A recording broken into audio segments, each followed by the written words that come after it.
2 Samuel 6ஆம் அதிகாரம். பின்பு தாவீது இஸ்ரவேலர் எல்லாருக்குள்ளும் தெரிந்து கொள்ளப்பட்ட 30,000 பேரை கூட்டி, கேருபீன்களின் நடுவே வாசமாயிருக்கிற சேனைகளுடைய கர்த்தரின் நாமம் தொழுது கொள்ளப்படுகிற தேவனுடைய பெட்டியை பாலையூதாவிலிருந்து கொண்டு வரும்படி அவனும் அவனோடு இருந்த அந்த ஸ்தலத்தாரும் எழுந்து போய் தேவனுடைய பெட்டியை ஒரு புது ரதத்தின் மேல் ஏற்றி அதை கிபியாவில் இருக்கிற அபினதாபின் வீட்டிலிருந்து கொண்டு வந்தார்கள். அபினதாபின் குமாரராகிய ஊசாவும் அகியோவும் அந்த புது ரதத்தை நடத்தினார்கள். அவர்கள் தேவனுடைய பெட்டியை ஏற்றி அதை கிபியாவில் இருக்கிற அபினதாபின் வீட்டிலிருந்து நடத்தி கொண்டு வருகிறபோது அகியோ பெட்டிக்கு முன்னாலே நடந்தான். தாவீதும் இஸ்ரவேல் சந்ததியார் அனைவரும் தேவதாரு மரத்தால் பண்ணப்பட்ட சகலவித கீத வாத்தியங்களோடும் சுரமண்டலம், தம்புரு, மேளம், வீணை, கைத்தாளம் ஆகிய இவைகளோடும் கர்த்தருக்கு முன்பாக ஆடி பாடிக்கொண்டு போனார்கள். அவர்கள் நாகோனின் களம் இருக்கிற இடத்துக்கு வந்தபோது மாடுகள் மிரண்டு பெட்டியை அசைத்தபடியினால் ஊசா தேவனுடைய பெட்டியினிடமாய் தன் கையை நீட்டி அதை பிடித்தான். அப்பொழுது கர்த்தருக்கு ஊசாவின் மேல் கோபம் மூண்டது. அவனுடைய துணிவு நிமித்தம் தேவன் அங்கே அவனை அடித்தார். அவன் அங்கே தேவனுடைய பெட்டி அண்டையில் செத்தான். அப்பொழுது கர்த்தர் ஊசாவை அடித்தது நிமித்தம் தாவீது விசிறப்பட்டு அந்த ஸ்தலத்திற்கு இந்நாள் மட்டும் வழங்கி வருகிற பேரேஸ் ஊசா என்னும் பேரிட்டான். தாவீது அன்றைய தினம் கர்த்தருக்கு பயந்து கர்த்தருடைய பெட்டி என்னிடத்தில் வருவது எப்படி என்று சொல்லி அதை தன்னிடத்தில் தாவீதின் நகரத்தில் கொண்டுவர மனதில்லாமல் கித்தியனாகிய ஓபேத் ஏதோமின் வீட்டிலே கொண்டு போய் வைத்தான். கர்த்தருடைய பெட்டி கித்தியனாகிய ஓபேத் ஏதோமின் வீட்டிலே 3 மாதம் இருக்கையில் கர்த்தர் ஓபேத் ஏதோமையும் அவன் வீட்டார் அனைவரையும் ஆசீர்வதித்தார். தேவனுடைய பெட்டி நிமித்தம் கர்த்தர் ஓபேத் ஏதோமின் வீட்டையும் அவனுக்கு உண்டான எல்லாவற்றையும் ஆசீர்வதித்தார் என்று தாவீது ராஜாவுக்கு அறிவிக்கப்பட்டது. அப்பொழுது தாவீது தேவனுடைய பெட்டியை ஓபேத் ஏதோமின் வீட்டிலிருந்து தாவீதின் நகரத்துக்கு மகிழ்ச்சியுடனே கொண்டு வந்தான். கர்த்தருடைய பெட்டியை சுமந்து போகிறவர்கள் 6 தப்படி நடந்தபோது மாடுகளையும் கொழுத்த ஆட்டுக்கடாக்களையும் பலியிட்டான். தாவீது சணல் நூல் ஏபோத்தை தரித்துக் கொண்டு தன் முழு பலத்தோடும் கர்த்தருக்கு முன்பாக நடனம் பண்ணினான். அப்படியே தாவீதும் இஸ்ரவேல் சந்ததியார் அனைவரும் கர்த்தருடைய பெட்டியை கம்பீர சத்தத்தோடும் எக்காள தொனியோடும் கொண்டு வந்தார்கள். கர்த்தருடைய பெட்டி தாவீதின் நகரத்திற்குள் பிரவேசிக்கிற போது சவுலின் குமாரத்தியாகிய மீகாள் பலகணி வழியாய் பார்த்து தாவீது ராஜா கர்த்தருக்கு முன்பாக குதித்து நடனம் பண்ணுகிறதைக் கண்டு தன் இருதயத்திலே அவனை அவமதித்தாள். அவர்கள் கர்த்தருடைய பெட்டியை உள்ளே கொண்டு வந்து அதற்கு தாவீது போட்ட கூடாரத்திற்குள் இருக்கிற அதன் ஸ்தானத்திலே அதை வைத்தபோது தாவீது கர்த்தருடைய சந்நிதியிலே சர்வாங்க தகன பலிகளையும் சமாதான பலிகளையும் இட்டான். தாவீது சர்வாங்க தகன பலிகளையும் சமாதான பலிகளையும் இட்ட பின்பு சேனைகளின் கர்த்தருடைய நாமத்தினாலே ஜனங்களை ஆசீர்வதித்து இஸ்ரவேலின் திரள் கூட்டமான ஸ்திரீ புருஷராகிய சகல ஜனங்களுக்கும் அவரவருக்கு ஒவ்வொரு அப்பத்தையும் ஒவ்வொரு இறைச்சி துண்டையும் ஒவ்வொரு படி திராட்சை ரசத்தையும் பங்கிட்டான். பிற்பாடு ஜனங்கள் எல்லாரும் அவரவர் தங்கள் வீட்டிற்கு போய்விட்டார்கள். தாவீது தன் வீட்டாரை ஆசீர்வதிக்கிறதற்கு திரும்பும் போது சவுலின் குமாரத்தியாகிய மீகாள் தாவீதுக்கு எதிர்கொண்டு வந்து அற்ப மனுஷரில் ஒருவன் தன் வஸ்திரங்களை கழற்றி போடுகிறது போல இன்று தம்முடைய ஊழியக்காரருடைய பெண்களின் கண்களுக்கு முன்பாக தம்முடைய வஸ்திரங்களை உரிந்து போட்டிருந்த இஸ்ரவேலின் ராஜா இன்று எத்தனை மகிமைப்பட்டிருந்தார் என்றாள். அதற்கு தாவீது மீகாளை பார்த்து, உன் தகப்பனை பார்க்கிலும் அவருடைய எல்லா வீட்டாரை பார்க்கிலும் என்னை இஸ்ரவேலாகிய கர்த்தருடைய ஜனத்தின் மேல் தலைவனாக கட்டளையிடும்படிக்கு தெரிந்து கொண்ட கர்த்தருடைய சமூகத்திற்கு முன்பாக ஆடிப்பாடினேன். இதை பார்க்கிலும் இன்னும் நான் நீசனும் என் பார்வைக்கு அற்பனுமாவேன். அப்படியே நீ சொன்ன பெண்களுக்கும் கூட மகிமையாய் விளங்குவேன் என்றான். அதனால் சவுலின் குமாரத்தியாகிய மீகாளுக்கு மரணமடையும் நாள் மட்டும் பிள்ளை இல்லாதிருந்தது. 2 சாமுவேல் 7ஆம் அதிகாரம். கர்த்தர் ராஜாவை சுற்றிலும் இருந்த அவனுடைய எல்லா சத்துருக்களுக்கும் அவனை நீங்கலாக்கி இளைப்பாற பண்ணினபோது அவன் தன் வீட்டிலே வாசமாயிருக்கையில் ராஜா தீர்க்கதரிசியாகிய நாத்தானை நோக்கி, பாரும், கேதுரு மரங்களால் செய்யப்பட்ட வீட்டிலே நான் வாசம் பண்ணும்போது தேவனுடைய பெட்டி திரைகளின் நடுவே வாசமாயிருக்கிறதே என்றான். அப்பொழுது நாத்தான் ராஜாவை நோக்கி, நீர் போய் உம்முடைய இருதயத்தில் உள்ளபடியெல்லாம் செய்யும், கர்த்தர் உம்மோடு இருக்கிறாரே என்றான். அன்று ராத்திரியிலே கர்த்தருடைய வார்த்தை நாத்தானுக்கு உண்டாகி, அவர், நீ போய் என் தாசனாகிய தாவீதை நோக்கி, கர்த்தர் சொல்லுகிறது என்னவென்றால், நான் வாசமாயிருக்கத்தக்க ஆலயத்தை நீ எனக்கு கட்டுவாயோ? நான் இஸ்ரவேல் புத்திரரை எகிப்திலிருந்து புறப்பட பண்ணின நாள் முதற்கொண்டு இந்நாள் வரைக்கும் நான் ஒரு ஆலயத்திலே வாசம் பண்ணாமல் கூடாரத்திலும் வாசஸ்தலத்திலும் உலாவினேன். நான் இஸ்ரவேலாகிய என் ஜனத்தை மேய்க்கும்படி கட்டளையிட்ட இஸ்ரவேல் கோத்திரங்களில் ஒரு கோத்திரத்தையாவது நோக்கி, நீங்கள் எனக்கு கேதுரு மரத்தால் செய்யப்பட்ட ஆலயத்தை கட்டாதிருக்கிறது என்ன என்று நான் இஸ்ரவேல் புத்திரருக்குள் உலாவி வந்த எவ்விடத்திலாவது யாதொரு வார்த்தையை சொன்னதுண்டோ? இப்போதும் நீ என் தாசனாகிய தாவீதை நோக்கி, சேனைகளின் கர்த்தர் சொல்லுகிறது என்னவென்றால், நீ இஸ்ரவேல் என்கிற என் ஜனங்களுக்கு அதிபதியாயிருக்கும்படி ஆடுகளின் பின்னே நடந்த உன்னை நான் ஆட்டு மந்தையை விட்டு எடுத்து, நீ போன எவ்விடத்திலும் உன்னோடு இருந்து உன் சத்துருக்களையெல்லாம் உனக்கு முன்பாக நிர்மூலமாக்கி, பூமியில் இருக்கிற பெரியோர்களின் நாமத்திற்கு ஒத்த பெரிய நாமத்தை உனக்கு உண்டாக்கினேன். நான் என் ஜனமாகிய இஸ்ரவேலுக்கு ஒரு இடத்தை ஏற்படுத்தி அவர்கள் தங்கள் ஸ்தானத்திலே குடியிருக்கவும், இனி அவர்கள் அலையாமலும், முன்போலும் நான் என் ஜனமாகிய இஸ்ரவேலின் மேல் நியாயாதிபதிகளை கட்டளையிட்ட நாள் வரையில் நடந்தது போலும் நியாயக்கேட்டின் மக்களால் இனி சிறுமைப்படாமலும் இருக்கும்படி அவர்களை நாட்டினேன். உன்னுடைய எல்லா சத்துருக்களுக்கும் உன்னை நீங்களாக்கி இளைப்பாறவும் பண்ணினேன். இப்போதும் கர்த்தர் உனக்கு வீட்டை உண்டு பண்ணுவார் என்பதை கர்த்தர் உனக்கு அறிவிக்கிறார். உன் நாட்கள் நிறைவேறி நீ உன் பிதாக்களோடே நித்திரை பண்ணும்போது நான் உனக்கு பின்பு உன் கர்ப்ப பிறப்பாகிய உன் சந்ததியை எழும்ப பண்ணி அவன் ராஜ்யத்தை நிலைப்படுத்துவேன். அவன் என் நாமத்திற்கென்று ஒரு ஆலயத்தை கட்டுவான். அவன் ராஜ்யபாரத்தின் சிங்காசனத்தை என்றைக்கும் நிலைக்க பண்ணுவேன். நான் அவனுக்கு பிதாவாயிருப்பேன், அவன் எனக்கு குமாரனாயிருப்பான். அவன் அக்கிரமம் செய்தால் நான் அவனை மனுஷருடைய மிலாற்றினாலும் மனுபுத்திரருடைய அடிகளினாலும் தண்டிப்பேன். உனக்கு முன்பாக நான் தள்ளிவிட்ட சவுலிடத்திலிருந்து என் கிருபையை விலக்கினது போல அவனை விட்டு விலக்க மாட்டேன். உன் வீடும் உன் ராஜ்யமும் என்றென்றைக்கும் உனக்கு முன்பாக ஸ்திரப்பட்டிருக்கும். உன் ராஜாசனம் என்றென்றைக்கும் நிலை பெற்றிருக்கும் என்கிறார் என்று சொல்லச் சொன்னார். நாத்தான் இந்த எல்லா வார்த்தைகளின்படியும் இந்த எல்லா தரிசனத்தின்படியும் தாவீதுக்கு சொன்னான். அப்பொழுது தாவீது ராஜா உட்பிரவேசித்து கர்த்தருடைய சமூகத்திலிருந்து, கர்த்தராகிய ஆண்டவரே, தேவரீர் என்னை இதுவரைக்கும் கொண்டு வந்ததற்கு நான் எம்மாத்திரம், என் வீடும் எம்மாத்திரம். கர்த்தராகிய ஆண்டவரே, இது இன்னும் உம்முடைய பார்வைக்கு கொஞ்ச காரியமாயிருக்கிறது என்று கர்த்தராகிய ஆண்டவராயிருக்கிற தேவரீர் உம்முடைய அடியானுடைய வீட்டை குறித்து வெகு தூரமாயிருக்கும் காலத்து செய்தியை மனுஷர் முறைமையாய்ச் சொன்னீரே. இனி தாவீது உம்மிடத்தில் சொல்ல வேண்டியது என்ன? கர்த்தராகிய ஆண்டவராயிருக்கிற நீர் உமது அடியானை அறிவீர். உம்முடைய வாக்கு தத்தத்தின் நிமித்தமும் உம்முடைய சித்தத்தின்படியேயும் இந்த பெரிய காரியங்களையெல்லாம் உமது அடியானுக்கு அறிவிக்கும்படிக்கு தயவு செய்தீர். ஆகையால் தேவனாகிய கர்த்தரே, நீர் பெரியவர் என்று விளங்குகிறது. நாங்கள் எங்கள் காதுகளாலே கேட்ட சகல காரியங்களின்படியும் தேவரீருக்கு நிகரானவர் இல்லை, உம்மை தவிர வேறே தேவனும் இல்லை. உம்முடைய ஜனமாகிய இஸ்ரவேலுக்கு நிகரான ஜனமும் உண்டோ? பூலோகத்து ஜாதிகளில் இந்த ஒரே ஜாதியை தேவன் தமக்கு ஜனமாக மீட்கிறதற்கும் தமக்கு கீர்த்தி விளங்க பண்ணுகிறதற்கும் ஏற்பட்டாரே.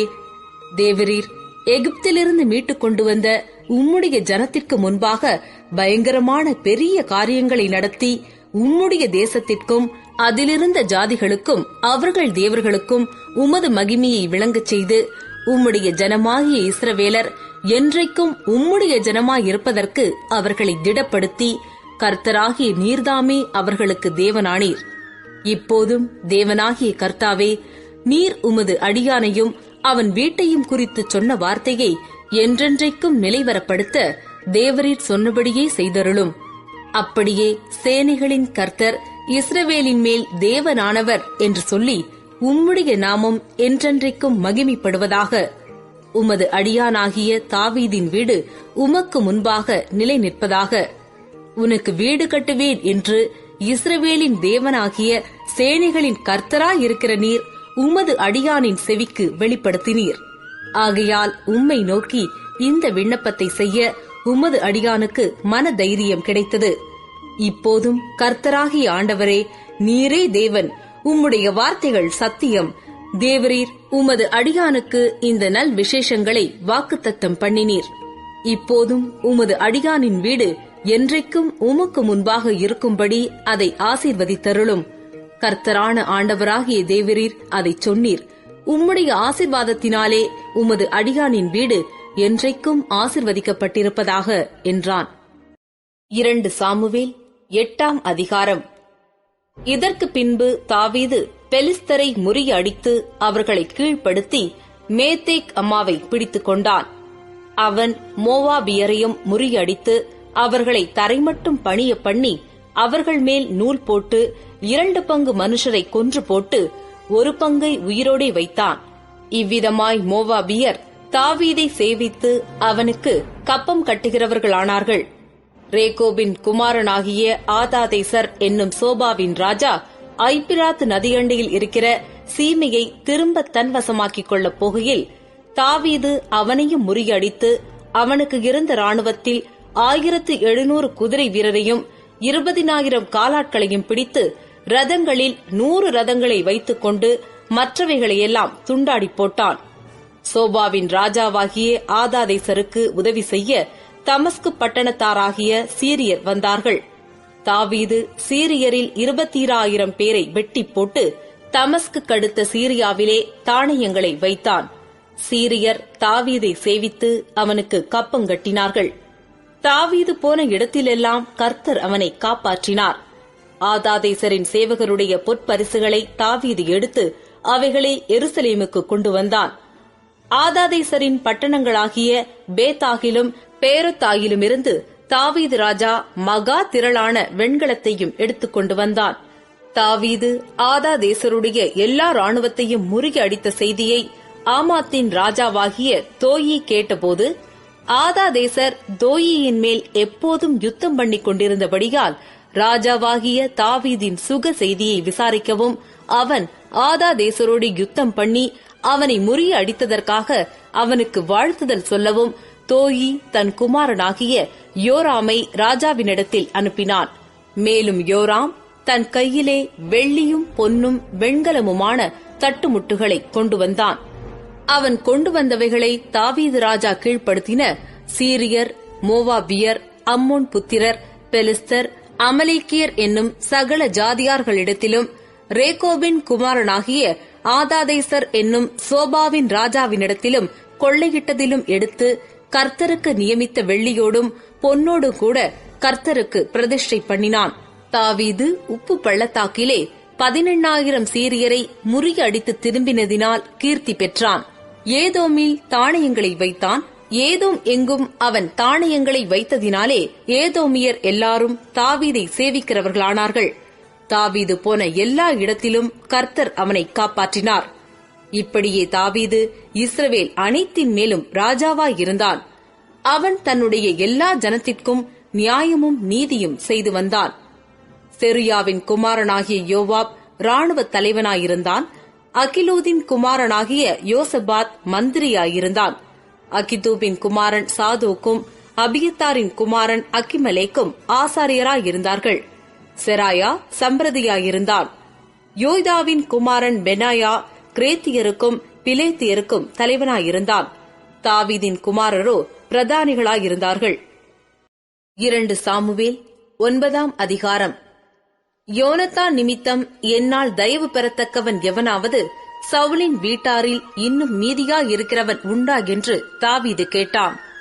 அப்பொழுது சவுலின் வீட்டு வேலைக்காரனாகிய சீபா என்னும் பேருள்ளவனை தாவீதினிடத்தில் அழைத்து வந்தார்கள். ராஜா அவனை பார்த்து, நீதானா சீபா என்று கேட்டான். அவன், அடியேன்தான் என்றான். அப்பொழுது ராஜா, தேவன் நிமித்தம் நான் சவுலின் குடும்பத்தாருக்கு தயை செய்யும்படி அவன் வீட்டாரில் யாதொருவன் இன்னும் மீதியாய் இருக்கிறானா என்று கேட்டதற்கு சீபா ராஜாவை பார்த்து, இன்னும் யோனத்தானுக்கு 2 கால்களும் முடமான ஒரு குமாரன் இருக்கிறான் என்றான். அவன் எங்கே என்று ராஜா கேட்டதற்கு சீபா ராஜாவை பார்த்து, இதோ அவன் லோதிபாரிலே அம்மியேலின் குமாரனாகிய மாக்கீரின் வீட்டில் இருக்கிறான் என்றான். அப்பொழுது தாவீது ராஜா அவனை லோதிபாரில் இருக்கிற அம்மியேலின் குமாரனாகிய மாக்கீரின் வீட்டிலிருந்து அழைப்பித்தான். சவுலின் குமாரனாகிய யோனத்தானின் மகன் மேவி போசேத் தாவீதினிடத்தில் வந்தபோது முகங்குப்புற விழுந்து வணங்கினான். அப்பொழுது தாவீது, மேவி போசேத்தே என்றான். அவன், இதோ அடியேன் என்றான். தாவீது அவனை பார்த்து, நீ பயப்படாதே, உன் தகப்பனாகிய யோனத்தான் நிமித்தம் நான் நிச்சயமாய் உனக்கு தயை செய்து உன் தகப்பனாகிய சவுலின் நிலங்களையெல்லாம் உனக்கு திரும்ப கொடுப்பேன். நீ என் பந்தியில் நித்தம் அப்பம் புசிப்பாய் என்றான். அப்பொழுது அவன் வணங்கி, செத்த நாயைப் போல் இருக்கிற என்னை நீர் நோக்கி பார்க்கிறதற்கு உமது அடியான் எம்மாத்திரம் என்றான். ராஜா சவுலின் வேலைக்காரனாகிய சீபாவை அழைப்பித்து அவனை நோக்கி, சவுலுக்கும் அவர் வீட்டார் எல்லாருக்கும் இருந்த யாவையும் உன் எஜமானுடைய குமாரனுக்கு கொடுத்தேன். ஆகையால் நீ உன் குமாரரையும் உன் வேலைக்காரரையும் கூட்டிக் கொண்டு உன் எஜமானுடைய குமாரன் புசிக்க அப்பம் உண்டாயிருக்கும்படி அந்த நிலத்தை பயிரிட்டு அதன் பலனை சேர்ப்பாயாக. உன் எஜமானுடைய குமாரன் மேவி போசேத் நித்தம் என் பந்தியிலே அப்பம் புசிப்பான் என்றான். சீபாவுக்கு 15 குமாரரும் 20 வேலைக்காரரும் இருந்தார்கள். சீபா ராஜாவை நோக்கி, ராஜாவாகிய என் ஆண்டவன் தமது அடியானுக்கு கட்டளையிட்டபடியெல்லாம் உமது அடியானாகிய நான் செய்வேன் என்றான். ராஜகுமாரரில் ஒருவனைப் போல மேவி போசேத் என் பந்தியிலே அசனம் பண்ணுவான் என்று ராஜா சொன்னான். மேவி போசேத்திற்கு மீகா என்னும் பேருள்ள சிறுவனாகிய ஒரு குமாரன் இருந்தான். சீபாவின் வீட்டிலே குடியிருந்த யாவரும் மேவி போசேத்திற்கு வேலைக்காரராய் இருந்தார்கள். மேவி போசேத் ராஜாவின் பந்தியில் நித்தம் அசனம் பண்ணுகிறவனாய் இருந்தபடியினால் எருசலேமிலே குடியிருந்தான். அவனுக்கு 2 காலும் முடமாயிருந்தது. 2 சாமுவேல் 10ஆம் அதிகாரம். அதன் பின்பு அம்மோன் புத்திரரின் ராஜா மரித்துப் போனான். அவன் குமாரனாகிய ஆனூன் அவன் பட்டத்திற்கு ராஜாவானான். அப்பொழுது தாவீது, ஆனூனின் தகப்பனாகிய நாகாஸ் எனக்கு தயை செய்தது போல அவன் குமாரனாகிய இவனுக்கு நான் தயை செய்வேன் என்று சொல்லி அவன் தகப்பனுக்காக அவனுக்கு ஆறுதல் சொல்ல தன் ஊழியக்காரரை அனுப்பினான். தாவீதின் ஊழியக்காரர் அம்மோன் புத்திரரின் தேசத்திலே வந்தபோது அம்மோன் புத்திரரின் பிரபுக்கள் தங்கள் ஆண்டவனாகிய ஆனூனை பார்த்து, தாவீது ஆறுதல் சொல்லுகிறவர்களை உம்மிடத்தில் அனுப்பினது உம்முடைய தகப்பனை கனம் பண்ணுகிறதாய் உமக்கு தோன்றுகிறதோ?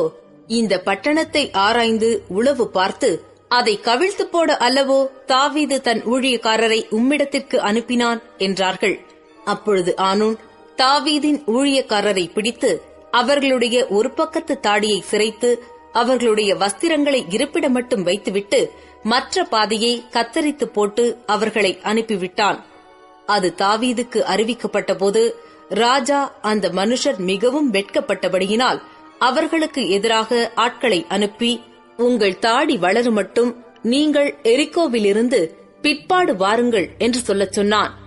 அம்மோன் புத்திரர் தாங்கள் தாவீதுக்கு அருவருப்பானதை கண்டபோது ஸ்தானாபதிகளை அனுப்பி பெத்ரகோப் தேசத்து சீரியரிலும் சோபாவில் இருக்கிற சீரியரிலும் 20,000 காலாட்களையும் மாக்கா தேசத்து ராஜாவினிடத்தில் 1000 பேரையும் இஷ்தோபில் இருக்கிற 12,000 பேரையும் கூலிப்படையாக அழைப்பித்தார்கள். அதை தாவீது கேள்விப்பட்டபோது யோவாபையும் பராக்கிரமசாலிகளாகிய சமஸ்த ராணுவத்தையும் அனுப்பினான். அம்மோன் புத்திரர் புறப்பட்டு ஒலிமுக வாசல் அண்டையிலே போர் செய்ய அணிவகுத்து நின்றார்கள். ஆனாலும் சோபாவிலும் ரேகோபிலும் இருந்து வந்த சீரியரும் இஷ்தோபிலும் மாக்காவிலுமிருந்து வந்த மனுஷரும் வெளியிலே பிரத்யேகமாயிருந்தார்கள். யோவாபோ ராணுவங்களின் படைமுகம் தனக்கு முன்னும் பின்னும் இருக்கிறதை காண்கையில் அவன் இஸ்ரவேலிலே தெரிந்து கொள்ளப்பட்ட எல்லா ராணுவங்களிலும் ஒரு பங்கை பிரித்தெடுத்து அதை சீரியருக்கு எதிராக அணிவகுத்து நிறுத்தி மற்ற ஜனத்தை அம்மோன் புத்திரருக்கு எதிராக அணிவகுத்து நிறுத்தும்படி தன் சகோதரனாகிய அபிசாயினிடத்தில் ஒப்புவித்து, சீரியர் கை மிஞ்சுகிறதா இருந்தால் நீ எனக்கு உதவி செய்ய வேண்டும். அம்மோன் புத்திரர் கை மிஞ்சுகிறதா இருந்தால் நான் உனக்கு உதவி செய்ய வருவேன். தைரியமாயிரு. நம்முடைய ஜனத்திற்காகவும் நம்முடைய தேவனுடைய பட்டணங்களுக்காகவும் சௌரியத்தை காட்டுவோம். கர்த்தர் தமது பார்வைக்கு நலமானதை செய்வாராக என்றான். யோவாபும் அவனோடு இருந்த ஜனமும் சீரியர் மேல் யுத்தம் பண்ண கிட்டினார்கள். அவர்கள் அவனுக்கு முன்பாக முறிந்தோடினார்கள். சீரியர் முறிந்தோடுகிறதை அம்மோன் புத்திரர் கண்டபோது அவர்களும் அபிசாயிக்கு முன்பாக முறிந்தோடி பட்டணத்திற்குள் புகுந்தார்கள். அப்பொழுது யோவாப் அம்மோன் புத்திரரை விட்டு திரும்பி எருசலேமுக்கு வந்தான். தாங்கள் இஸ்ரவேலுக்கு முன்பாக முறியடிக்கப்பட்டதை சீரியர் கண்டபோது ஒருமிக்க கூடினார்கள். ஆதாரேசர் நதிக்கு அப்பால் இருந்த சீரியரையும் அழைத்தனுப்பினார். அவர்கள் ஏலாமுக்கு வந்தார்கள். ஆதாரேசருடைய படைத்தலைவனாகிய சோபாக் அவர்களுக்கு முன்னாலே சென்றான். அது தாவீதுக்கு அறிவிக்கப்பட்டபோது அவன் இஸ்ரவேலையெல்லாம் கூட்டிக் கொண்டு யோர்தானை கடந்து ஏலாமுக்கு போனான். சீரியர் தாவீதுக்கு எதிராக இராணுவங்களை அணிவகுத்து நின்றார்கள். அவனோடு யுத்தம் பண்ணுகிற போது சீரியர் இஸ்ரவேலுக்கு முன்பாக முறிந்தோடினார்கள். தாவீது சீரியரில் 700 ரத வீரரையும் 40,000 குதிரை வீரரையும் கொன்று அவர்களுடைய படைத்தலைவனாகிய சோபாகையும் சாகும்படி வெட்டி போட்டான். அப்பொழுது ஆதாரேசரை சேவிக்கிற சகல ராஜாக்களும் தாங்கள் இஸ்ரவேலுக்கு முன்பாக முறிய அடிக்கப்பட்டதைக் கண்டு இஸ்ரவேலரோடே சமாதானம் பண்ணி அவர்களை சேவித்தார்கள். அப்புறம் அம்மோன் புத்திரருக்கு உதவி செய்ய சீரியர் பயப்பட்டார்கள். 2 சாமுவேல் 11ஆம் அதிகாரம். மறு வருஷம் ராஜாக்கள் யுத்தத்திற்கு புறப்படும் காலம் வந்தபோது தாவீது யோவாபையும் அவனோடே கூட தன் சேவகரையும் இஸ்ரவேல் அனைத்தையும் அம்மோன் புத்திரரை அழிக்கவும் ரப்பாவை முற்றுகை போடவும் அனுப்பினான். தாவீதோ எருசலேமில் இருந்துவிட்டான். ஒரு நாள் சாயங்காலத்தில் தாவீது தன் படுக்கையிலிருந்து எழுந்து அரமனை உப்பரிகையின் மேல் உலாத்திக் கொண்டிருக்கும் போது ஸ்நானம் பண்ணுகிற ஒரு ஸ்திரீயை உப்பரிகையின் மேலிருந்து கண்டான். அந்த ஸ்திரீ வெகு சௌந்தரியவதியாயிருந்தாள்.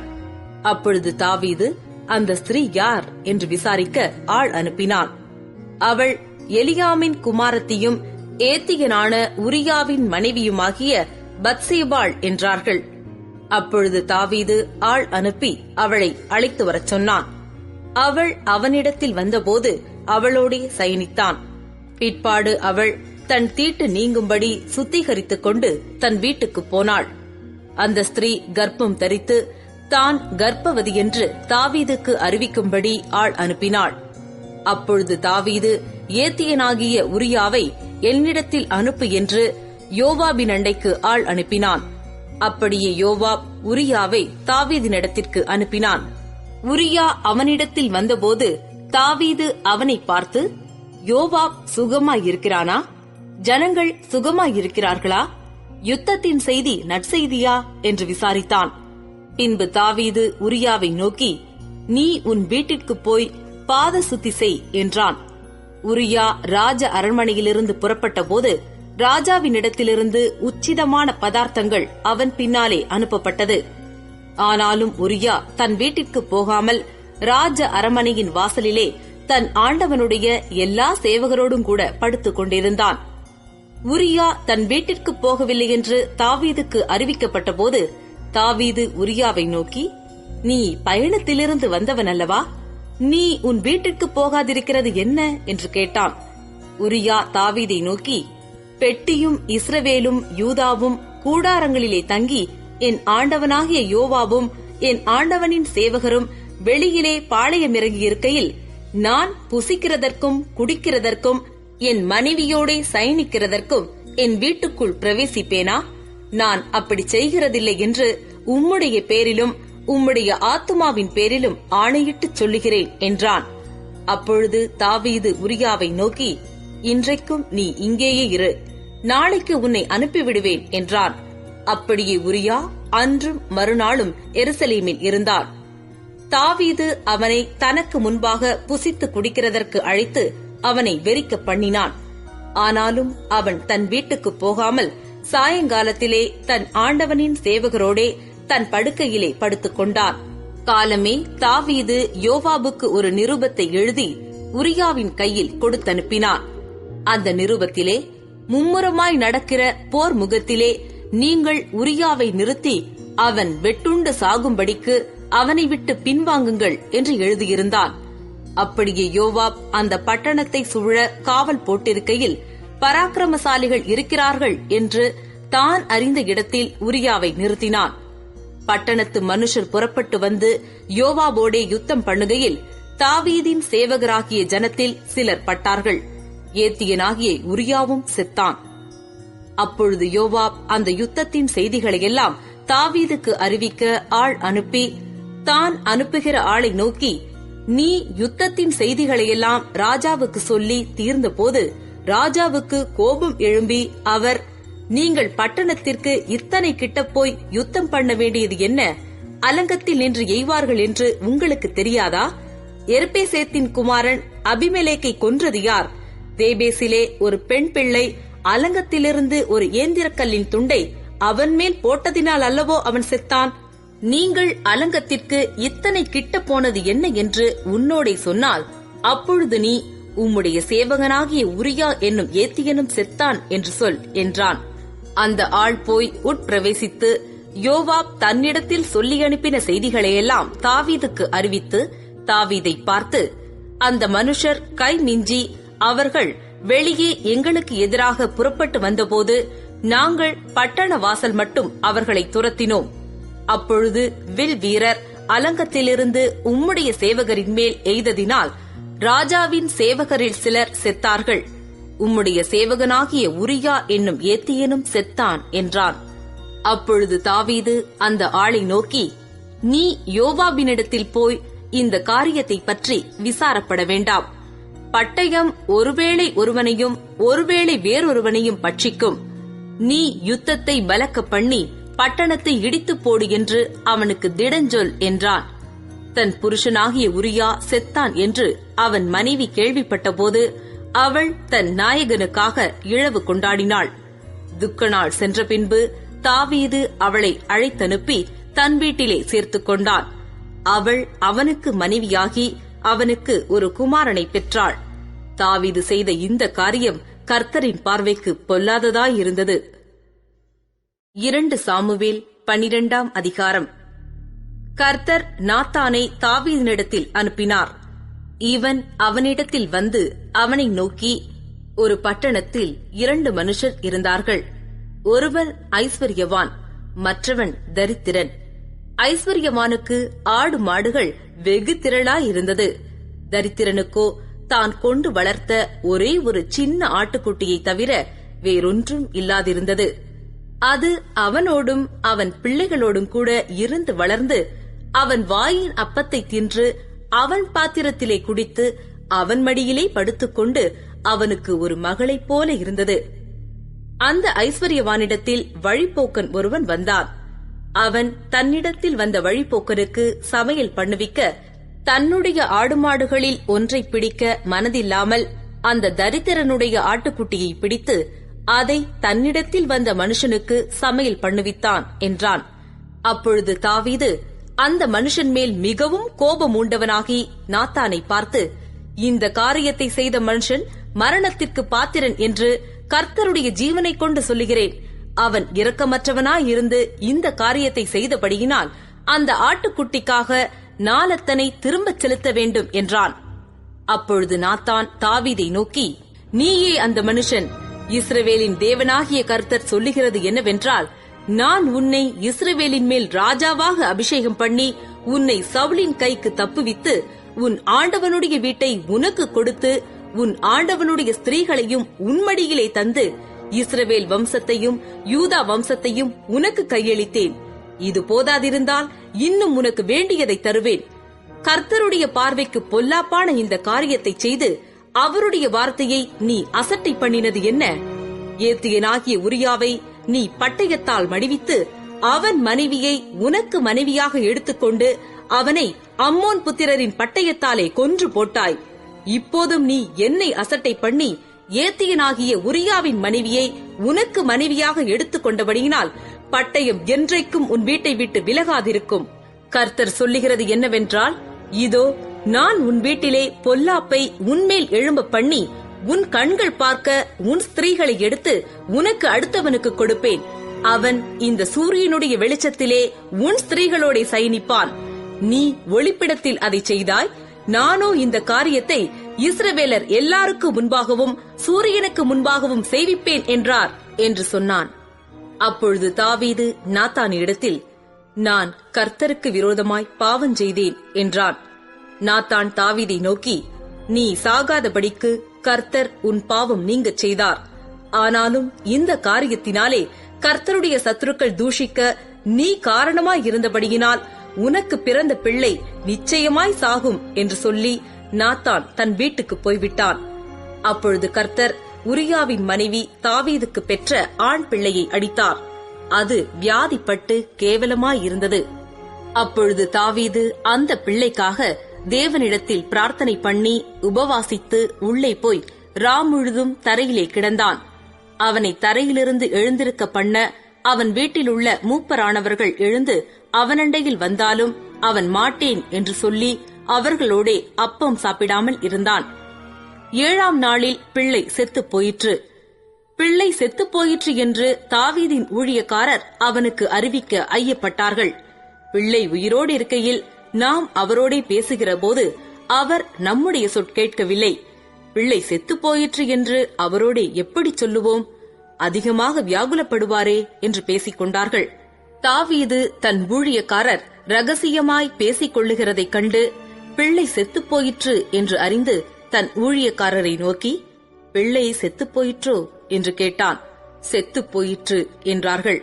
அப்பொழுது தாவீது தரையை விட்டு எழுந்து ஸ்நானம் பண்ணி எண்ணெய் பூசிக்கொண்டு தன் வஸ்திரங்களை மாற்றி கர்த்தருடைய ஆலயத்தில் பிரவேசித்து பணிந்து கொண்டு தன் வீட்டுக்கு வந்து போஜனம் கேட்டான். அவன் முன்னே அதை வைத்தபோது புசித்தான். அப்பொழுது அவன் ஊழியக்காரர் அவனை நோக்கி, நீர் செய்கிற இந்த காரியம் என்ன? பிள்ளை உயிரோடு இருக்கையில் உபவாசித்து அழுதீர், பிள்ளை மரித்த பின்பு எழுந்திருந்து அசனம் பண்ணுகிறீரே என்றார்கள். அதற்கு அவன், பிள்ளை இன்னும் உயிரோடு இருக்கையில் பிள்ளை பிழைக்கும்படிக்கு கர்த்தர் எனக்கு இறங்குவாரோ எப்படியோ யாருக்கு தெரியும் என்று உபவாசித்து அழுதேன். அது மரித்திருக்கிற இப்போது நான் உபவாசிக்க வேண்டியது என்ன? இனி நான் அதை திரும்பி வர பண்ணக்கூடுமோ? நான் அதனிடத்திற்கு போவேனே அல்லாமல் அது என்னிடத்திற்கு திரும்பி வரப்போகிறதில்லை என்றான். பின்பு தாவீது தன் மனைவியாகிய பத்சேபாளுக்கு ஆறுதல் சொல்லி அவளிடத்தில் போய் அவளோட சயனித்தான். அவள் ஒரு குமாரனை பெற்றாள். அவனுக்கு சாலமோன் என்று பெயரிட்டான். அவனிடத்தில் கர்த்தர் அன்பாயிருந்தார். அவர் தீர்க்கதரிசியாகிய நாத்தானை அனுப்ப அவன் கர்த்தரின் நிமித்தம் அவனுக்கு எதிதியா என்று பெயரிட்டான். அதற்குள்ளே யோவாப் அம்மோன் புத்திரருடைய ரப்பா பட்டணத்தின் மேல் யுத்தம் பண்ணி ராஜதானியை பிடித்து தாவீதினிடத்தில் ஆள் அனுப்பி, நான் ரப்பாவின் மேல் யுத்தம் பண்ணி தண்ணீர் ஓரமான பட்டணத்தை பிடித்துக் கொண்டேன். நான் பட்டணத்தை பிடிக்கிறதினால் என் பேர் வழங்காதபடிக்கு நீர் மற்ற ஜனங்களை கூட்டிக் கொண்டு வந்து பட்டணத்தை முற்றுகை போட்டு பிடிக்க வேண்டும் என்று சொல்லச் சொன்னான். அப்படியே தாவீது ஜனங்களையெல்லாம் கூட்டிக் கொண்டு ரப்பாவுக்கு போய் அதின்மேல் யுத்தம் பண்ணி அதை பிடித்தான். அவர்களுடைய ராஜாவின் தலைமேல் இருந்த கிரீடத்தை எடுத்துக்கொண்டான். அது 1 தாலந்து நிறை பொன்னும் ரத்தினங்கள் பதித்ததுமாயிருந்தது. அது தாவீதினுடைய தலையில் வைக்கப்பட்டது. பட்டணத்திலிருந்து ஏராளமான கொள்ளையை கொண்டு போனான். பின்பு அதிலிருந்த ஜனங்களை அவன் வெளியே கொண்டு போய் அவர்களை வாள்களுக்கும் இருப்பு பாறைகளுக்கும் இருப்பு கோடரிகளுக்கும் உட்படுத்தி அவர்களை செங்கட் சூழியையும் கடக்க பண்ணினான். இப்படி அம்மோன் புத்திரரின் பட்டணங்களுக்கெல்லாம் செய்து தாவீது எல்லா ஜனத்தோடும் கூட எருசலேமுக்கு திரும்பினான். 2 சாமுவேல் 13ஆம் அதிகாரம். இதற்கு பின்பு தாவீதின் குமாரனாகிய அப்சலோமுக்கு தாமார் என்னும் பேருள்ள சௌந்தரியமுள்ள ஒரு சகோதரி இருந்தாள். அவள் மேல் தாவீதின் குமாரன் அம்னோன் மோகங்கொண்டான். தன் சகோதரியாகிய தாமாரி நிமித்தம் ஏக்கங்கொண்டு வியாதிப்பட்டான். அவள் கன்னியாஸ்திரியாயிருந்தாள். அவளுக்கு பொல்லாப்பு செய்ய அம்னோனுக்கு வருத்தமாய் கண்டது. அம்னோனுக்கு தாவீதுடைய தமையன் சிமியாவின் குமாரனாகிய யோனதாப் என்னும் பேருள்ள ஒரு சிநேகிதன் இருந்தான். அந்த யோனதாப் மகா தந்திரவாதி. அவன் இவனை பார்த்து, ராஜகுமாரனாகிய நீ நாளுக்கு நாள் எதினாலே இப்படி மெலிந்து போகிறாய், எனக்கு சொல்ல மாட்டாயா என்றான். அதற்கு அம்னோன், என் சகோதரன் அப்சலோமின் சகோதரியாகிய தாமாரின் மேல் நான் ஆசை வைத்திருக்கிறேன் என்றான். அப்பொழுது யோனதாப் அவனை பார்த்து, நீ வியாதிக்காரனைப் போல உன் படுக்கையின் மேல் படுத்துக்கொள். உன்னை பார்க்கிறதற்கு உன் தகப்பனார் வரும்போது நீ என் சகோதரியாகிய தாமார் வந்து எனக்கு போஜனம் கொடுத்து அவள் கையினாலே சாப்பிடும்படிக்கு நான் பார்க்க என் கண்களுக்கு முன்பாக சமைக்கும்படி தயவு செய்ய வேண்டும் என்று சொல் என்றான். அப்படியே அம்னோன் வியாதிக்காரன் போல் படுத்துக்கொண்டு ராஜா தன்னை பார்க்க வந்தபோது ராஜாவை நோக்கி, என் சகோதரியாகிய தாமார் வந்து நான் அவள் கையினாலே சாப்பிடும்படிக்கு என் கண்களுக்கு முன்பாக 2 நல்ல பணிகாரங்களை பண்ணும்படி உத்தரவு கொடுக்க வேண்டும் என்றான். அப்பொழுது தாவீது வீட்டுக்கு தாமாரிடத்தில் ஆள் அனுப்பி, நீ உன் சகோதரனாகிய அம்னோன் வீட்டுக்கு போய் அவனுக்கு சமையல் பண்ணிக் கொடு என்று சொல்லச் சொன்னான். தாமார் தன் சகோதரனாகிய அம்னோன் படுத்துக் கொண்டிருக்கிற வீட்டுக்கு போய் மாவெடுத்து பிசைந்து அவன் கண்களுக்கு முன்பாக தட்டி பணிகாரங்களை சுட்டு சட்டியை எடுத்து அவனுக்கு முன்பாக அவைகளை வைத்தாள். ஆனாலும் அவன் சாப்பிட மாட்டேன் என்றான். பின்பு அம்னோன், எல்லாரும் என்னை விட்டு வெளியே போகட்டும் என்றான். எல்லாரும் அவனை விட்டு வெளியே போனார்கள். அப்பொழுது அம்னோன் தாமாரை பார்த்து, நான் உன் கையினாலே சாப்பிடும்படிக்கு அந்த பலகாரத்தை அறை வீட்டிலே கொண்டு வா என்றான். அப்படியே தாமார் தான் செய்த பணியாரங்களை அறை வீட்டில் இருக்கிற தன் சகோதரனாகிய அம்னோனிடத்தில் கொண்டு போனாள். அவன் சாப்பிடும்படிக்கு அவள் அவைகளை கிட்ட கொண்டு வருகையில் அவன் அவளை பிடித்து அவளை பார்த்து, என் சகோதரியே, நீ வந்து என்னோடே சயனி என்றான். அதற்கு அவள், வேண்டாம் என் சகோதரனே, என்னை அவமானப்படுத்தாதே. இஸ்ரவேலிலே இப்படி செய்யத்தகாது. இப்படிப்பட்ட மதிகேடான காரியத்தை செய்ய வேண்டாம். நான் என் வெட்கத்தோடே எங்கே போவேன்? நீயும் இஸ்ரவேலிலே மதிகெட்டவர்களில் ஒருவனைப் போல ஆவாய். இப்போதும் நீ ராஜாவோடே பேசு, அவர் என்னை உனக்கு தராமல் மறுக்க மாட்டார் என்றாள். அவன் அவள் சொல்லை கேட்க மாட்டேன் என்று அவளை பலவந்தமாய் பிடித்து அவளோடே சயனித்து அவளை கற்பழித்தான். பிற்பாடு அம்னோன் அவளை மிகவும் வெறுத்தான். அவன் அவளை விரும்பின விருப்பத்தை பார்க்கிலும் அவளை வெறுத்த வெறுப்பு அதிகமாயிருந்தது. ஆகையால் நீ எழுந்து போய்விடு என்று அம்னோன் அவளோடே சொன்னான். அப்பொழுது அவள், நீ எனக்கு முந்தி செய்த அநியாயத்தை பார்க்கிலும் இப்பொழுது என்னை துரத்தி விடுகிற அந்த அநியாயம் கொடுமையாயிருக்கிறது என்றாள். ஆனாலும் அவன் அவள் சொல்லை கேட்க மனதில்லாமல் தன்னிடத்தில் சேவிக்கிற தன் வேலைக்காரனை கூப்பிட்டு, நீ இவளை என்னை விட்டு வெளியே தள்ளி கதவை பூட்டு என்றான். அப்படியே அவனிடத்தில் சேவிக்கிறவன் அவளை வெளியே தள்ளி கதவை பூட்டினான். அவள் பல வர்ணமான வஸ்திரத்தை உடுத்திக் கொண்டிருந்தாள். ராஜகுமாரத்திகளாகிய கன்னிகைகள் இப்படி கொத்த சால்வைகளை தரித்துக் கொள்வார்கள். அப்பொழுது தாமார் தன் தலையின் மேல் சாம்பலை வாரி போட்டுக்கொண்டு தான் தரித்திருந்த பல வர்ணமான வஸ்திரத்தை கிழித்து தன் கையை தன் தலையின் மேல் வைத்து சத்தமிட்டு அழுது கொண்டு போனாள். அப்பொழுது அவள் சகோதரனாகிய அப்சலோம் அவளை பார்த்து, உன் சகோதரனாகிய அம்னோன் உன்னோடிருந்தானோ?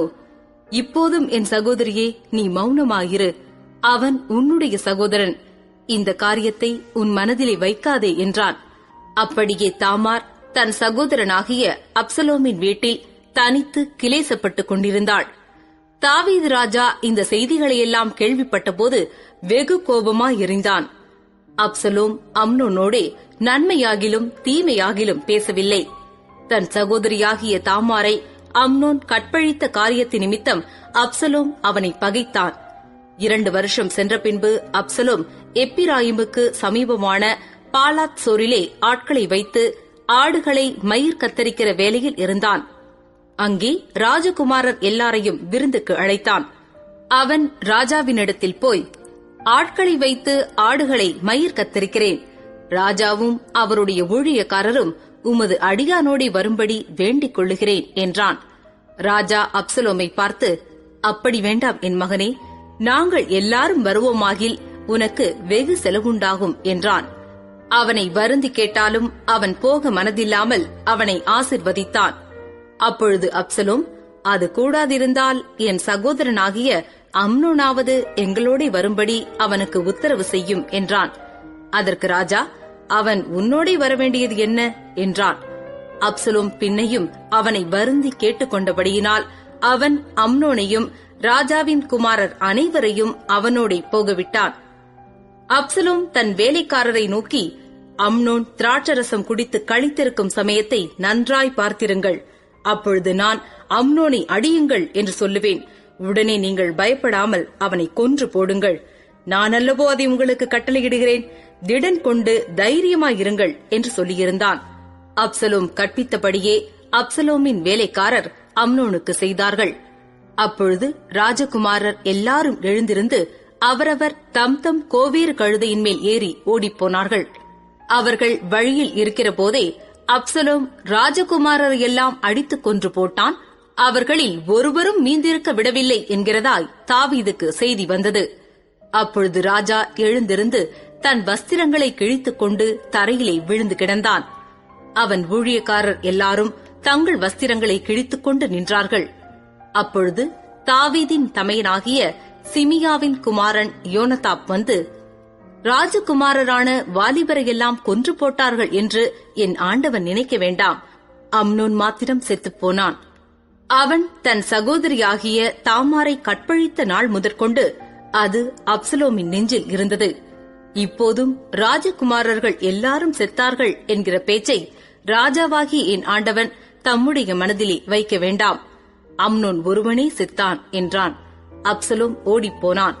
ஜாமக்கார சேவகன் தன் கண்களை ஏறெடுத்து பார்த்தபோது, இதோ அநேகம் ஜனங்கள் தனக்கு பின்னாலே மலை ஓரமாய் வருகிறதைக் கண்டான். அப்பொழுது யோனதாப் ராஜாவை பார்த்து, இதோ ராஜகுமாரர் வருகிறார்கள், உமது அடியன் சொன்னபடியே ஆயிற்று என்றான். அவன் பேசி முடிந்தபோது ராஜகுமாரர் வந்து சத்தமிட்டு அழுதார்கள். ராஜாவும் அவனுடைய எல்லா ஊழியக்காரரும் மிகவும் புலம்பி அழுதார்கள். அப்சலோமோ அம்யூதின் குமாரனாகிய தல்மாய் என்னும் கேசூரின் ராஜாவினிடத்திற்கு ஓடிப்போனான். தாவீது தினந்தோறும் தன் குமாரனுக்காக துக்கித்துக் கொண்டிருந்தான். அப்சலோம் கேசூருக்கு ஓடிப்போய் அங்கே 3 வருஷம் இருந்தான். தாவீது ராஜா அம்னோன் செத்தபடியினால் அவனுக்காக துக்கித்து ஆறுதல் அடைந்தபோது அப்சலோமை பின்தொடரும் நினைவை விட்டுவிட்டான். 2 சாமுவேல் 14 அதிகாரம். ராஜாவின் இருதயம் அப்சலோமின் மேல் இன்னும் தாங்கலாயிருக்கிறதை செருயாவின் குமாரன் யோவாப் கண்டு, அவன் தெக்கோவாவில் இருக்கிற புத்தியுள்ள ஒரு ஸ்திரீயை அழைத்து, நீ இழவு கொண்டாடுகிறவளைப் போல துக்க வஸ்திரங்களை உடுத்திக் கொண்டு எண்ணெய் பூசிக்கொள்ளாமல் இறந்து போனவனுக்காக நெடுநாள் துக்கிக்கிற ஸ்திரீயைப் போல காண்பித்து ராஜாவினிடத்தில் போய் அவரை நோக்கி, இன்ன பிரகாரமாகச் சொல் என்று அவள் சொல்ல வேண்டிய வார்த்தைகளை யோவாப் அவள் வாயிலே போட்டான். அப்படியே தெக்கோவா ஊராளான அந்த ஸ்திரீ ராஜாவோடே பேசப்போய் தரையிலே முகங்குப்பர விழுந்து வணங்கி, ராஜாவே ரட்சியும் என்றாள். ராஜா அவளை பார்த்து, உனக்கு என்ன வேண்டும் என்றதற்கு அவள், நான் விதவையானவள், என் புருஷன் சென்று போனான். உமது அடியாளுக்கு 2 குமாரர் இருந்தார்கள்.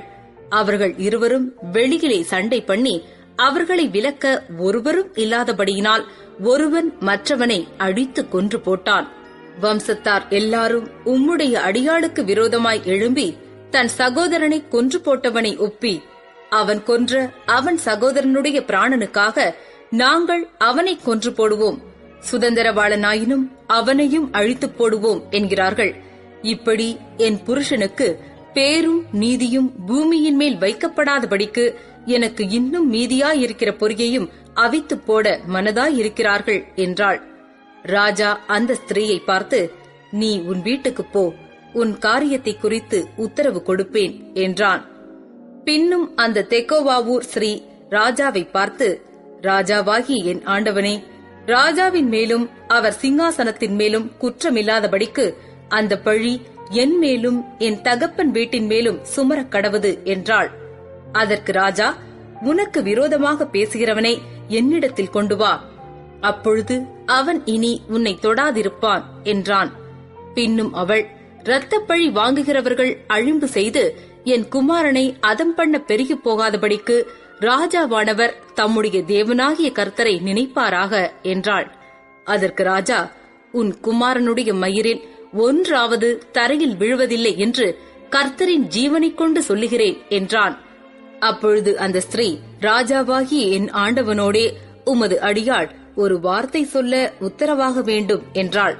அவன், சொல்லு என்றான். அப்பொழுது அந்த ஸ்திரீ, பின்ன ஏன் தேவனுடைய ஜனத்திற்கு விரோதமாய் இப்படிப்பட்ட நினைவை நீர் கொண்டிருக்கிறீர்? துரத்துண்ட தம்முடையவனை ராஜா திரும்ப அழைக்காததினாலே ராஜா இப்பொழுது சொன்ன வார்த்தையினால் குற்றமுள்ளவரைப் போல் இருக்கிறார். நாம் மரிப்பது நிச்சயம், திரும்பச் சேர்க்கக்கூடாதபடிக்கு தரையிலே சுவருகிற தண்ணீரைப் போல் இருக்கிறோம். தேவன் ஜீவனை எடுத்துக் கொள்ளாமல் துரத்துண்டவன் முற்றிலும் தம்மை விட்டு விலக்கப்படாதிருக்கும் நினைவுகளை நினைக்கிறார். இப்போதும் நான் என் ஆண்டவனாகிய ராஜாவோடே இந்த வார்த்தையை பேச வந்த முகாந்தரம் என்னவென்றால், ஜனங்கள் எனக்கு பயமுண்டாக்கினதினால் நான் ராஜாவோடே பேச வந்தேன். ஒருவேளை ராஜா தமது அடியாளுடைய வார்த்தையின்படி செய்வார் என்று உமது அடியாளாகிய நான் நினைத்ததினாலும் வந்தேனே ஒழிய வேறில்லை. என்னையும் என் குமாரனையும் ஏகமாய் தேவனுடைய சுதந்திரத்திற்கு புறம்பாக்கி அழிக்க நினைக்கிற மனுஷனுடைய கைக்கு தமது அடியாளை நீங்களாக்கி விடும்படிக்கு ராஜா கேட்பார். ராஜாவாகிய என் ஆண்டவனுடைய வார்த்தை எனக்கு ஆறுதலாயிருக்கும் என்று உமது அடியாளாகிய நான் எண்ணினேன். நன்மையையும் தீமையையும் கேட்கும்படி ராஜாவாகிய என் ஆண்டவன் தேவனுடைய தூதனைப் போல இருக்கிறார். இதற்காக உம்முடைய தேவனாகிய கர்த்தர் உம்மோடே கூட இருக்கிறார் என்றாள். அப்பொழுது ராஜா அந்த ஸ்திரீக்கு பிரதியுத்தரமாக, நான் உன்னிடத்தில் கேட்கும் காரியத்தை நீ எனக்கு மறைக்க வேண்டாம் என்றான். அதற்கு அந்த ஸ்திரீ, ராஜாவாகி என் ஆண்டவர் சொல்வாராக என்றாள்.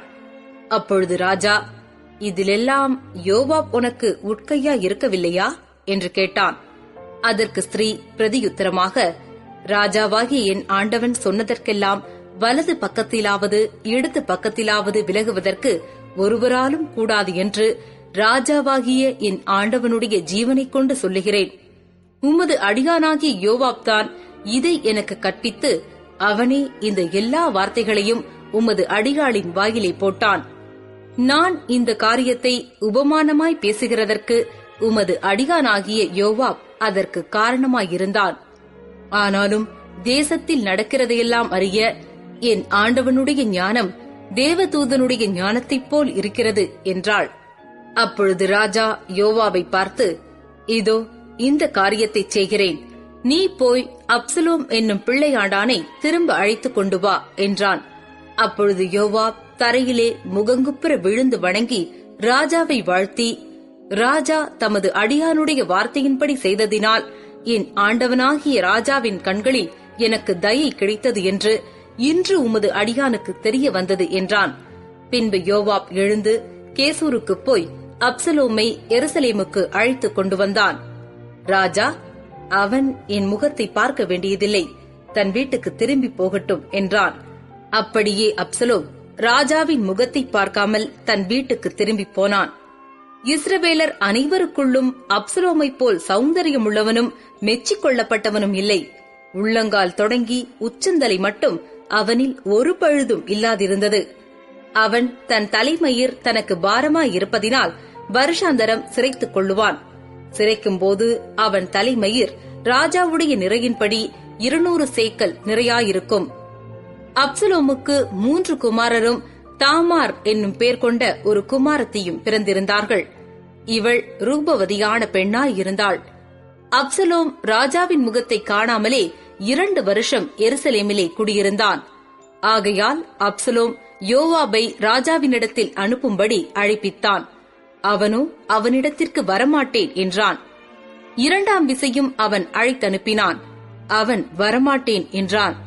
அப்பொழுது அவன் தன் வேலைக்காரரை பார்த்து, இதோ என் நிலத்திற்கு அருகே யோவாபின் நிலம் இருக்கிறது, அதிலே அவனுக்கு வார்கோதுமை விளைந்திருக்கிறது, நீங்கள் போய் அதை தீக்கொளுத்தி போடுங்கள் என்றான்.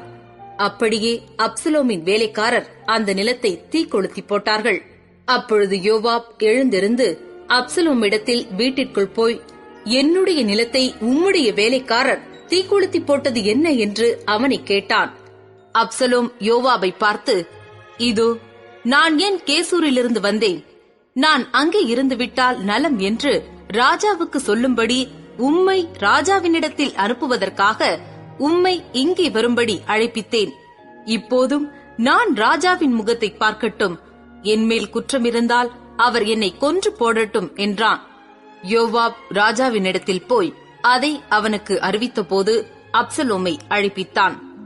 அவன் ராஜாவினிடத்தில் வந்து ராஜாவுக்கு முன்பாக தரையிலே முகங்குப்புற விழுந்து வணங்கினான். அப்பொழுது ராஜா அப்சலோமை முத்தமிட்டான். 2 சாமுவேல் 15ஆம் அதிகாரம். இதற்கு பின்பு அப்சலோம் ரதங்களையும் குதிரைகளையும் தனக்கு முன் ஓட 50 சேவகரையும் சம்பாதித்தான். மேலும் அப்சலோம் காலைதோறும் எழுந்திருந்து பட்டணத்து வாசலுக்கு போகிற வழியோரத்திலே நின்று கொண்டு, எவனாகிலும் தனக்கு இருக்கிற வழக்கு முகாந்தரமாய் ராஜாவினிடத்தில் நியாயத்திற்காக போகும்போது அவனை அழைத்து, நீ எந்த ஊரான் என்று கேட்பான்.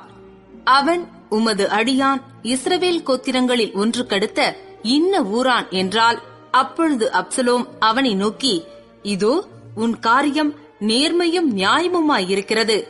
ஆனாலும் ராஜாவினிடத்திலே உன் காரியத்தை விசாரிப்பார் ஒருவரும் இல்லை என்பான்.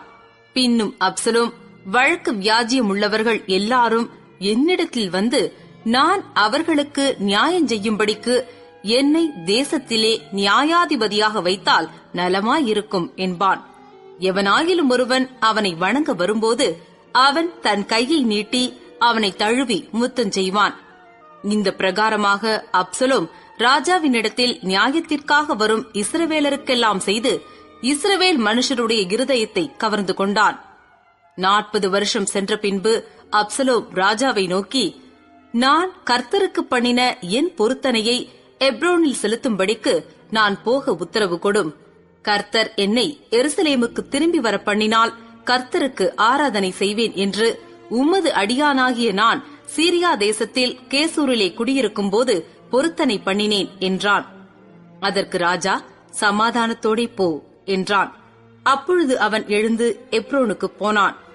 அப்சலோம் இஸ்ரவேல் கோத்திரங்களுக்கெல்லாம் வேவுகாரரை அனுப்பி, நீங்கள் எக்கால துணியை கேட்கும்போது அப்சலோம் எப்ரோனிலே ராஜாவானான் என்று சொல்லுங்கள் என்று சொல்லச் சொல்லி வைத்திருந்தான். எருசலேமிலிருந்து வரவழைக்கப்பட்ட 200 பேர் அப்சலோமோடே கூட போனார்கள். அவர்கள் வஞ்சகமின்றி அறியாமையினால் போனார்கள். அப்சலோம் பலிகளை செலுத்தும் போது தாவீதின் ஆலோசனைக்காரனாகிய அகித்தோப்பேல் என்னும் கீலோனியனையும் அவன் ஊராகிய கீலோவிலிருந்து வரவழைப்பித்தான். அப்படியே கட்டுப்பாடு பலத்து ஜனங்கள் அப்சலோமினிடத்தில் திரளாய் வந்து கூடினார்கள்.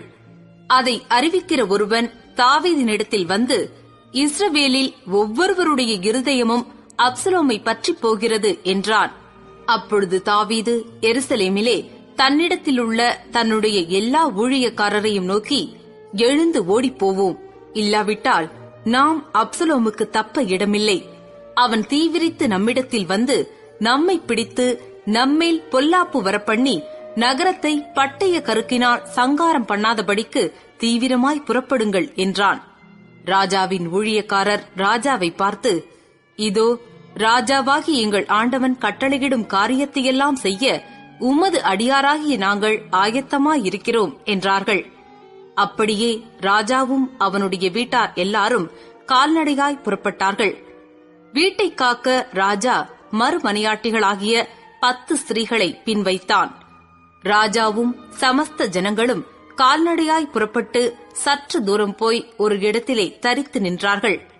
அவனுடைய ஊழியக்காரர் எல்லாரும் கிரேத்தியர் யாவரும் பிலேத்தியர் யாவரும் அவன் பக்கத்திலே நடந்து போனார்கள்.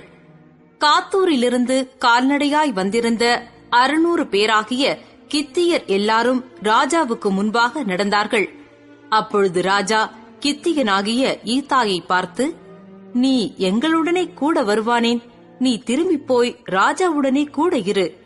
நீ அந்நிய தேசத்தான், நீ உன் இடத்திற்கு திரும்பி போகலாம். நீ நேற்றுதானே வந்தாய், இன்று நான் உன்னை எங்களோடு நடந்து வரும்படிக்கு அழைத்துக் கொண்டு போகலாமா? நான் போகக்கூடிய இடத்திற்கு போகிறேன். நீ உன் சகோதரரையும் அழைத்துக் கொண்டு திரும்பிப் போ. கிருபையும் உண்மையும் உன்னோடே இருப்பதாக என்றான். ஆனாலும் ஈத்தாய் ராஜாவுக்கு பிரதியுத்தரமாக, ராஜாவாகி என் ஆண்டவன் எங்கே இருப்பாரோ அங்கே உமது அடியானும் செத்தாலும் பிழைத்தாலும் இருப்பான் என்று கர்த்தருடைய ஜீவனையும் ராஜாவாகி என் ஆண்டவனுடைய ஜீவனையும் கொண்டு சொல்லுகிறேன் என்றான். அப்பொழுது தாவீது ஈத்தாயை நோக்கி, நடந்து வா என்றான். அப்படியே கித்தியனாகிய ஈத்தாயும் அவனுடைய எல்லா மனுஷரும் அவனோடு இருக்கிற எல்லா பிள்ளைகளும் நடந்து போனார்கள். சகல ஜனங்களும் நடந்து போகிற போது தேசத்தார் எல்லாரும் மகா சத்தமாய் அழுதார்கள். ராஜா கீதரோன் ஆற்றை கடந்தான். ஜனங்கள் எல்லாரும் வனாந்தரத்திற்கு போகிற வழியே நடந்து போனார்கள். சாதோக்கும் தேவனுடைய உடன்படிக்கை பெட்டியை அவனோடே கூட இருந்து சுமக்கிற சகல லேவியரும் வந்து தேவனுடைய பெட்டியை அங்கே வைத்தார்கள். ஜனங்கள் எல்லாரும் நகரத்திலிருந்து கடந்து தீரு மட்டும் அபியத்தார் திரும்பி போயிருந்தான். ராஜா சாதோக்கை நோக்கி, தேவனுடைய பெட்டியை நகரத்திற்கு திரும்ப கொண்டு போ. கர்த்தருடைய கண்களில் எனக்கு கிருபை கிடைத்ததானால் நான் அதையும் அவர் வாசஸ்தலத்தையும் பார்க்கிறதற்கு என்னை திரும்ப வரப்பண்ணுவார்.